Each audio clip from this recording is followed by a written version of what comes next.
Paglabas walang check out na, ano pa ba? Paglabas sa sakyan wala naman na.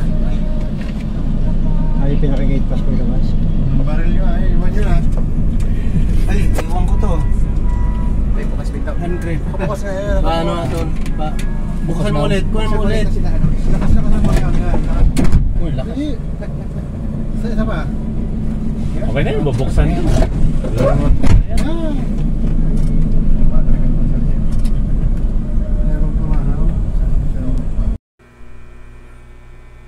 Dahil kaliwat kanan ng video, okay, nagtanggal tayo ng background audio.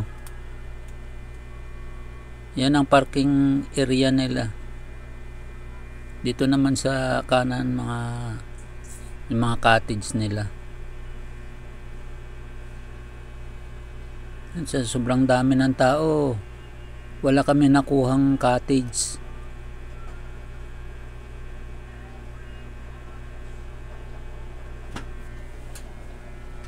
Di namin alam kung makakakuha pa ba kami o hindi.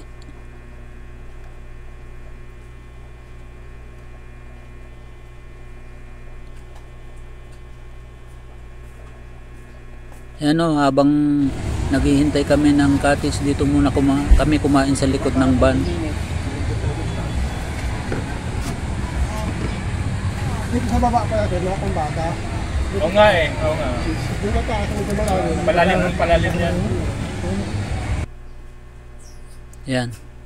May nakuha na kaming cottage pagkatapos ng 4 na oras na paghihintay. Mag-alas 12 na yan bago namin nakuha yung cottage na yan.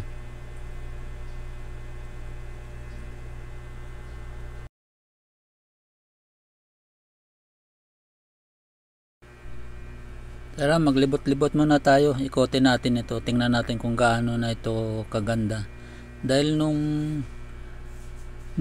unang punta ko rito, ano na eh, matagal na, 1994 pa. Bali 30 years na. Saka ako nakabalik ngayon.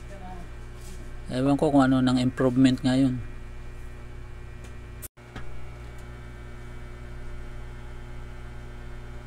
Yan oh, daming naliligo, punong-puno.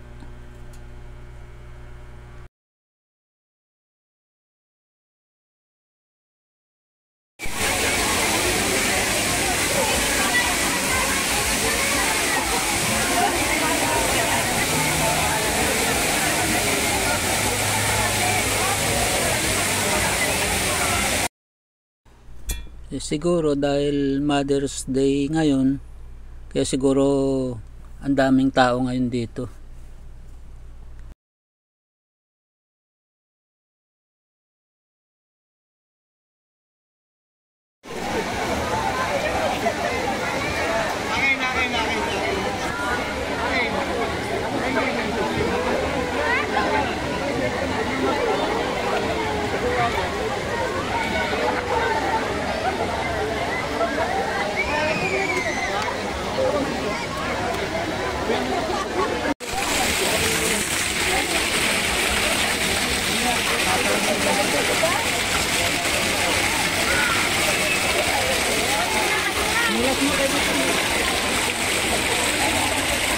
Lamig ng tubig na lumalabas sa lupa oh.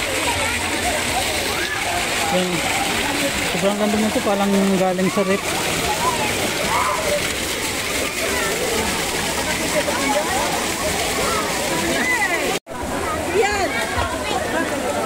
Okay, pero chicken.